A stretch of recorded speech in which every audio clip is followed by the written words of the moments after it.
Bienvenue à Vie de foi. Quelle joie d'être là avec vous aujourd'hui et quelle joie de passer toute cette semaine en parlant de la clé qui révolutionnera toute votre vie chrétienne. En fait, c'est la série la plus importante pour l'enfant de Dieu. Pourquoi je dis ça? C'est parce qu'à partir de votre esprit, vous pouvez marcher dans la victoire. Si vous savez qui vous êtes devenu en Christ, si vous réalisez que vous êtes un esprit et que vous habitez un corps, vous possédez une âme et vous savez comment fonctionnent les trois dimensions de votre personne, de votre être, bien en fait, vous pouvez marcher dans la victoire. Mais si vous ignorez cette chose-là, ce que je suis en train de vous expliquer cette semaine, si vous ignorez qui vous êtes vraiment et qui vous êtes devenu en Christ, bien, vous êtes peut-être un chrétien dirigé par la raison. Il y a plusieurs chrétiens qui sont toujours en train de méditer sur des choses ou qui sont en train de réfléchir. Ils veulent essayer de découvrir les principes de Dieu ou comprendre Dieu. Juste récemment, j'étais dans une église, en fait, dans un nouveau campus de notre église. Et puis, il y avait un monsieur qui me parlait, qui me posait des questions et qui disait, oui, mais comment ça fonctionne telle chose? Je n'arrive pas à comprendre. Il y a telle chose dans la parole de Dieu, mais comment comprendre ceci ou cela? Et je remarque qu'il y a plusieurs chrétiens comme lui, comme cet homme-là, des chrétiens qui aiment le Seigneur, mais qui sont confus, qui ont du mal à discerner la volonté de Dieu pour leur vie. Ils réfléchissent, et ils sont là en train de penser, et puis souvent, ces gens-là ont comme mal à la tête, ils sont même souvent déprimés parce qu'ils n'arrivent pas à saisir la volonté de Dieu. Et puis, il y a d'autres personnes, des chrétiens qui sont totalement charnels, qui viennent à l'Église, mais ils vivent dans le péché, ils ont du mal à avancer, ils ne comprennent pas la révélation de la croix. Et vous savez, ce que je suis en train de vous expliquer cette semaine va vraiment avec l'enseignement que j'ai déjà fait dans le passé sur la révélation de la croix. Les deux vont ensemble.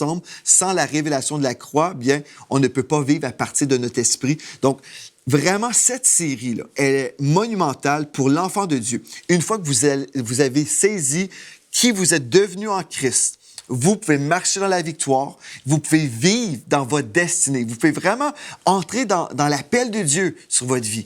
Et c'est à tous les niveaux. C'est pour ça que, comme j'ai dit dans les autres émissions, des fois on est là, on étudie juste un sujet, et là, on veut grandir dans un sujet et c'est bien de se concentrer et d'avoir un focus. Par exemple, vous voulez être guéri, bien vous pouvez vraiment vous nourrir et comprendre les choses que la parole de Dieu nous enseigne concernant la santé divine.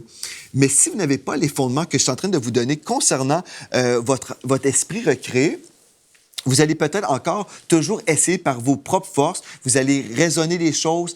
Mais si vous avez les fondements que je vous donne cette semaine, bien vous pouvez vivre à partir de votre esprit pour la guérison, pour les finances, pour votre relation de couple, pour vos travaux, par exemple, à l'école. Vous pouvez appliquer ce que je vous donne là, vraiment à tous les niveaux de votre vie chrétienne. C'est vraiment important. Donc, je célèbre le fait que vous êtes là avec moi toute cette semaine parce que vous allez aller à un autre niveau dans votre vie chrétienne. J'en suis garanti, j'en suis certain et je vous le garantis. Donc, on va faire une révision rapide en ce moment. Dans 1 Thessaloniciens 5, verset 23, je vais vous redonner les versets clés que vous avez besoin de comprendre. On veut vraiment établir des fondements pour votre vie chrétienne. Et puis, ce texte-là va vous aider à comprendre premièrement qui vous êtes. Donc, 1 Thessaloniciens 5, verset 23, nous lisons « Que le Dieu de paix vous sanctifie lui-même tout entier et que tout votre être, l'esprit, l'âme et le corps soient conservés irrépréhensibles lors de l'avènement de notre Seigneur Jésus-Christ. » Donc, vous êtes un esprit. Votre esprit va vivre éternellement, même si votre corps quitte. Admettons, mon corps meurt, décède, bien, Joe Spinks vit encore. Moi, je vais continuer à vivre éternellement dans la présence de Dieu. Parce que le vrai Joe Spinks, c'est un esprit. Si j'enlevais ce corps, OK? Admettons, on pouvait enlever le corps, bien, vous pourriez voir mon esprit. Des fois, si je parle avec des chrétiens, puis je dis, bien, expliquez-moi, c'est quoi votre esprit? Si je vous pose la question, là, c'est quoi ça, un esprit? Bien, il y a des gens qui vont dire, ah, bien, dans mon cœur, dans mon esprit, bien, c'est peut-être des bulles qui se promènent dans ce corps. C'est ça mon esprit. Il y a toutes sortes d'idées, toutes sortes de notions qu'on peut avoir concernant notre esprit. Vous êtes un esprit et votre esprit, en fait, est à l'image de votre corps. Vous êtes un esprit. Donc, par exemple, moi, si on enlevait ce corps, cette enveloppe, vous pourriez voir un visage spirituel. Vous pourriez voir des mains spirituelles, des pieds spirituels, des jambes. J'ai vraiment un corps spirituel. Et vous êtes un esprit, et même si votre corps décède un jour, Vous allez être comme, comment dire, vous allez quitter votre corps, OK? Vous allez être libéré de ce corps. Donc, votre esprit ira dans la présence de Dieu ou en enfer si vous êtes un enfant du diable. Mais j'ai confiance que si vous suivez cette émission, vous voulez connaître le Seigneur et vous voulez le servir de tout votre cœur. Donc, on va s'imaginer que vous êtes tous des enfants de Dieu en ce moment. Donc, votre esprit va se retrouver dans la présence de Dieu. Votre corps céleste, votre corps spirituel va se retrouver dans la présence de Dieu. Et c'est qui vous êtes vraiment. Et vous allez demeurer comme ça toute votre vie. Et là où on voit une différence, c'est que votre corps se détériore d'année en année. On peut avoir des rides, on peut avoir des cheveux gris. Notre corps se détériore. Malheureusement, nous ne vivons pas en ce moment dans un corps glorifié. Mais votre esprit demeure toujours comme la personne que vous étiez dans votre jeunesse, à le plus beau jour de votre vie. OK? Parce que Dieu nous a créés et puis notre corps se détériore, mais notre esprit ne se détériore pas. Nous demeurons comme nous étions, admettons, à l'âge de 20 ans. Si vous dites, moi, je me trouvais beau à 20 ans, bien, vous allez être comme ça au ciel. Vous ne serez pas dans un vieux corps avec une canne au ciel et puis avec les cheveux gris ou les cheveux blancs. Non, au ciel, vous allez retrouver votre corps de jeunesse. OK? Mais on parle d'un corps spirituel. En ce moment-là, je veux vous parler que vous êtes un esprit. Je veux vous aider à comprendre que votre esprit est vraiment votre personne. Vous êtes cet esprit-là. Et puis, votre esprit est éternel. OK? Donc, si vous me comprenez jusqu'à présent, c'est pas trop compliqué, mais vous voyez ici, tout va être l'esprit en premier. L'esprit, l'âme, votre pensée, votre volonté et vos émotions. Cette partie-là de vous, votre âme, est en processus de changement. Amen?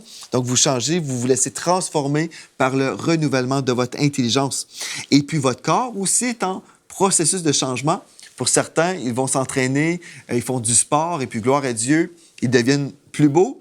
Mais pour la majorité d'entre nous, même si on fait du sport, bien, notre corps change. Et c'est pas toujours pour le meilleur, mais gloire à Dieu, un jour, nous recevrons un corps glorifié. Donc, pour la révision rapide, on veut juste comprendre, encore une fois, qui nous sommes. Nous sommes un esprit.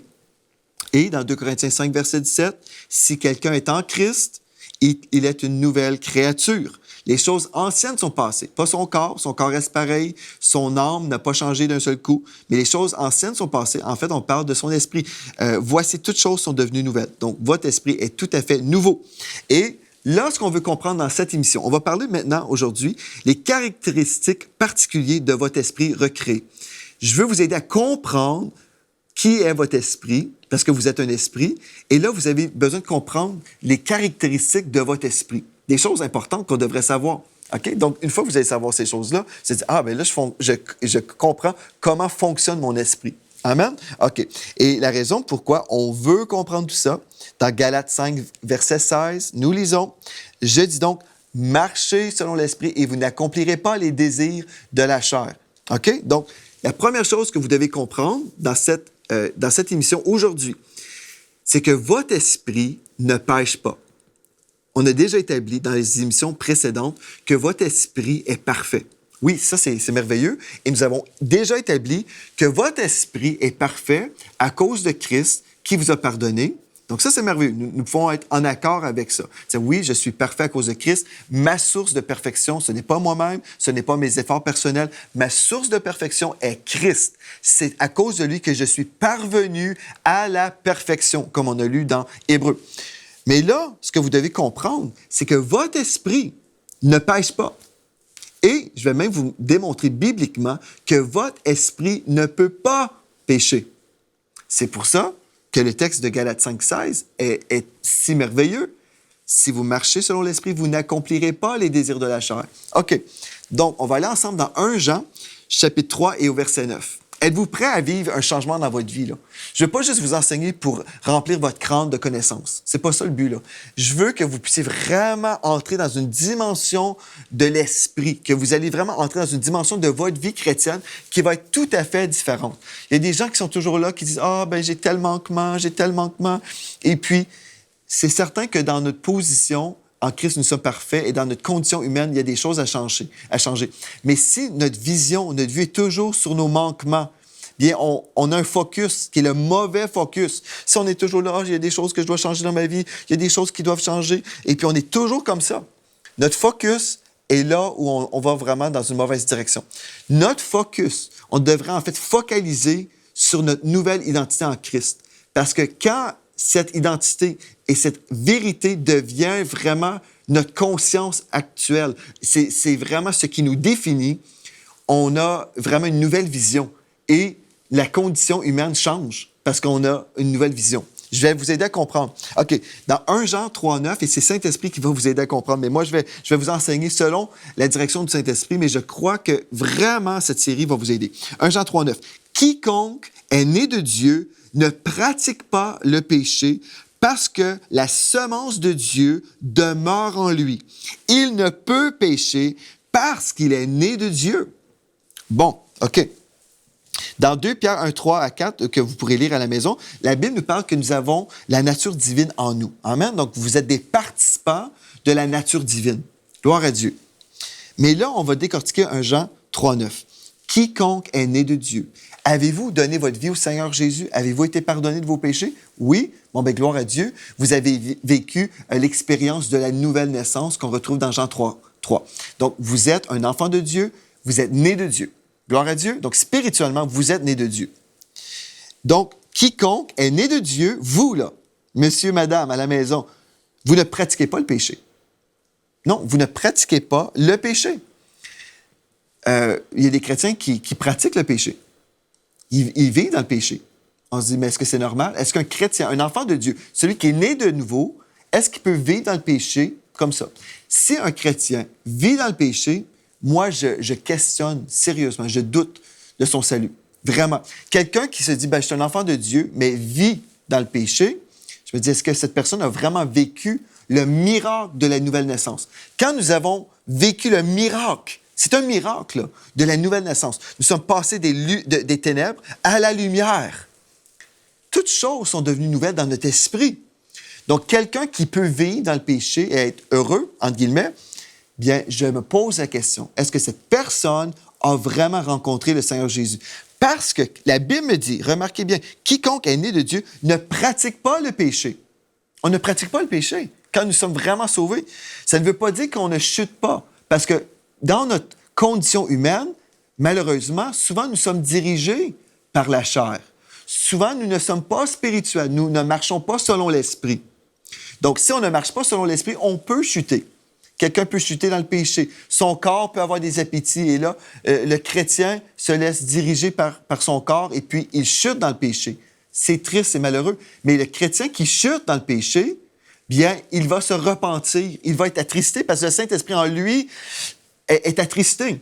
Donc, le chrétien véritable, un vrai chrétien, là, va être attristé. Il va dire, « Ah, non, c'est impossible pour moi de vivre là-dedans. Je suis attristé, je suis malheureux. » Celui qui se dit chrétien, qui vit dans le péché, qui semble bien aller, mais on sait finalement que quelqu'un dans le péché ne peut jamais bien aller, on s'entend, mais la personne continue comme si rien n'était. Ah, ça va bien. Bien, cette personne, je doute sérieusement de son salut. Parce qu'un enfant de Dieu véritable a le Saint-Esprit et le Saint-Esprit, le Saint-Esprit est en nous et puis il est attristé. Et puis, il nous attire, il nous appelle à la repentance. Donc, quiconque est né de Dieu ne pratique pas le péché parce que la semence de Dieu demeure en lui. La semence de Dieu demeure en lui. Il a l'ADN du Saint-Esprit. Amen. Et il ne peut pécher parce qu'il est né de Dieu. Spirituellement, votre esprit ne peut pas pécher. Votre esprit ne peut pas pécher parce que le Saint-Esprit habite votre esprit. Plus grand est celui qui est en moi que celui qui est dans le monde. Gloire à Dieu. Le Saint-Esprit ne vous dira jamais de commettre des péchés. C'est pour ça qu'on peut dire « il ne peut pécher » parce que le Saint-Esprit est saint. Le Saint-Esprit est saint. Le Saint-Esprit ne vous dira jamais de commettre un vol, un viol, la médisance. Le Saint-Esprit est saint. Vous ne pouvez pas pécher si vous le suivez. Vous comprenez? Si vous suivez le Saint-Esprit, vous allez marcher dans la sainteté. Vous allez marcher dans la sainteté. Gloire à Dieu. Donc, votre esprit qui a été recréé ne pêche pas. Gloire à Dieu. La première chose que vous devez comprendre en ce moment. Donc, si la Bible me dit ça, je vais comprendre, OK, je vais marcher selon l'esprit maintenant. Je vais marcher selon l'esprit. Esprit de Dieu, je vais marcher selon ta volonté parfaite. Donc, je vais vivre selon mon esprit recréé. Et puis, mon focus va vraiment être sur la voix du Saint-Esprit. Je vais être sensible et je vais vouloir accomplir la volonté de l'Esprit de Dieu qui habite en moi. OK. Il y a 3 autres choses que je dois vous mentionner maintenant. Votre esprit possède une connaissance spirituelle qui dépasse celle de l'âme. Donc, votre esprit a une connaissance spirituelle qui dépasse celle de votre âme. Encore une fois, l'âme, c'est votre pensée, votre volonté et vos émotions. Mais dans votre esprit, là, il y a une connaissance spirituelle qui est là. On l'a déjà mentionné rapidement dans les émissions précédentes, mais aujourd'hui, comme on parle des caractéristiques particulières de votre esprit, vous devez comprendre ceci. Dans 1 Corinthiens 2, verset 16, 1 Corinthiens 2, 16, nous lisons « Qui a connu la pensée du Seigneur pour l'instruire? Or, nous avons la pensée de Christ. » Nous avons la pensée de Christ. Wow! J'ai la pensée de Christ.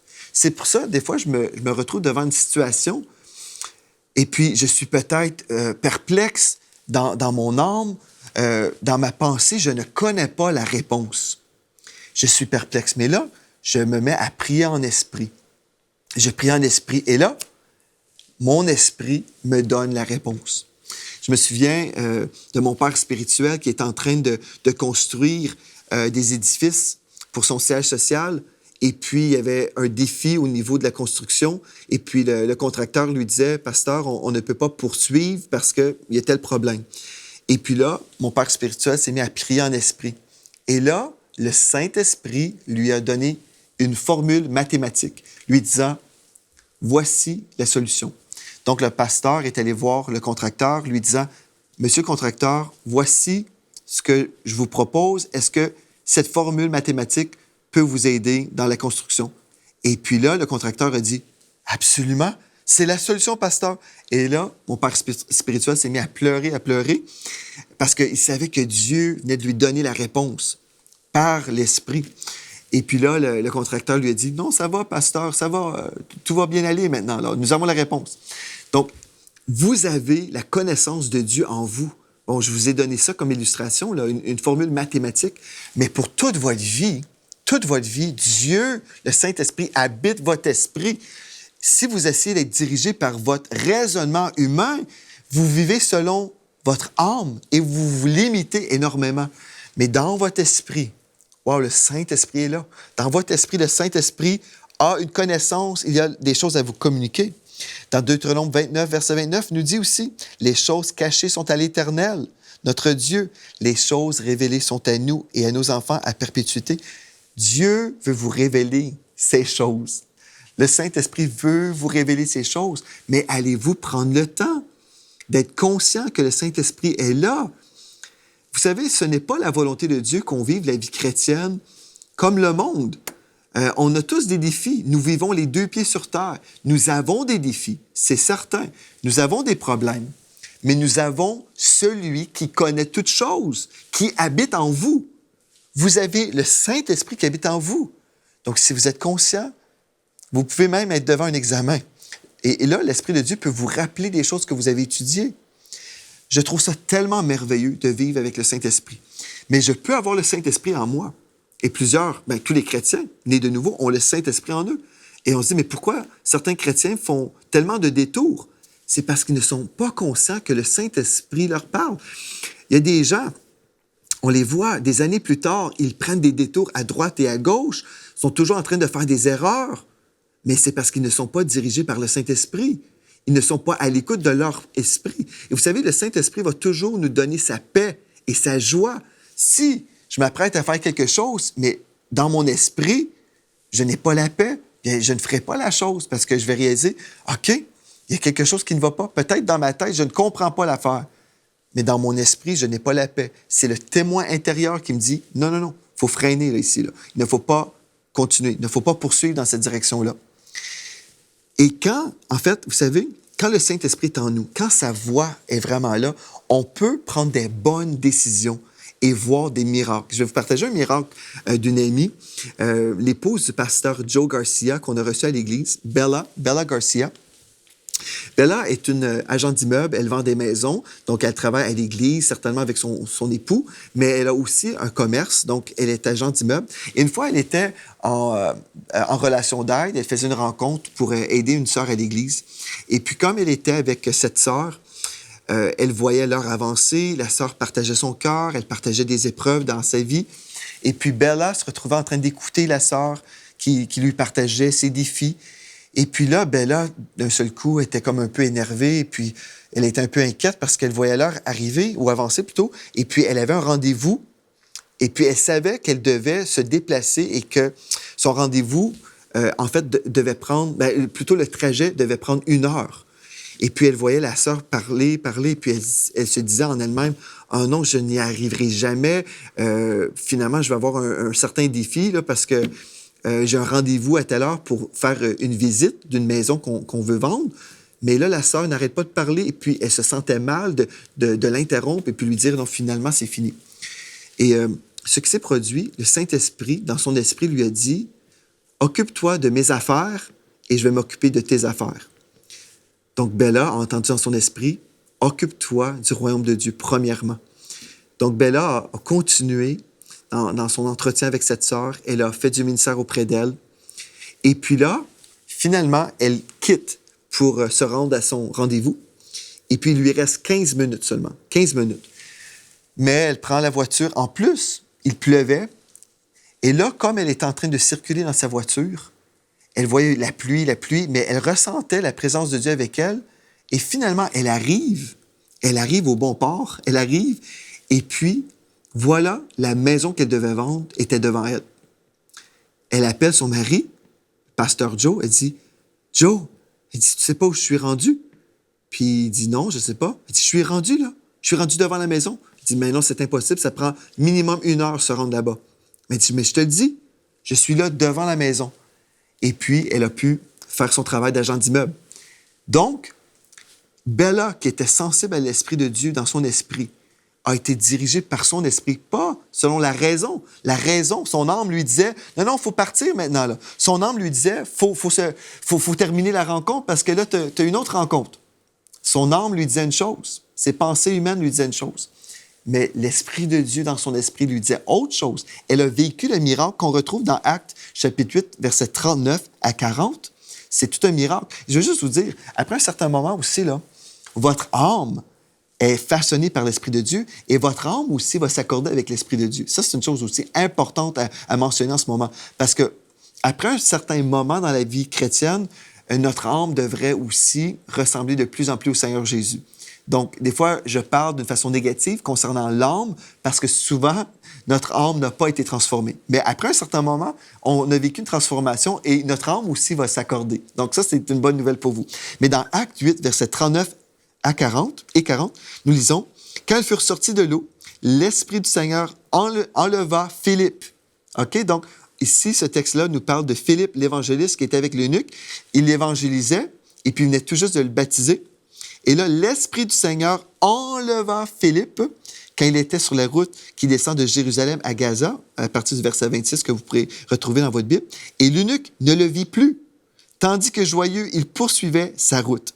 Verset 40, Philippe se trouva dans Azote, d'où il alla jusqu'à Césarée, en évangélisant toutes les villes par lesquelles il passait. Donc, ici, on voit un miracle. L'évangéliste Philippe a été transporté physiquement, et puis il était sur le chemin ou sur la route de Jérusalem, et puis là, il se retrouve à Azote. C'est un miracle. C'est un miracle, là. L'Esprit du Seigneur enleva Philippe. Bien, notre sœur Bella a été enlevée d'une certaine façon. Elle a été transportée dans son véhicule. On ne sait pas trop comment cette chose-là s'est produite, mais dans le monde de l'Esprit, il y a eu un miracle qui s'est produit. Et puis, elle est arrivée comme ça, au bon port, au bon moment.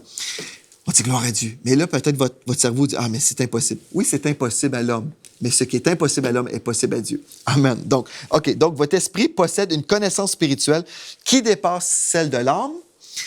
Deuxièmement, votre esprit possède une connaissance spirituelle qui augmente selon sa relation avec le Seigneur. Parce que là, oui, vous avez la connaissance de Christ, mais cette connaissance va augmenter dans Colossiens chapitre 3, 9 à 10. Écoutez bien ceci, là. Ne mentez pas les uns aux autres, vous étant dépouillés du vieil homme et de ses œuvres. OK, le vieil homme. Verset 10. Et ayant revêtu l'homme nouveau qui se renouvelle dans la connaissance.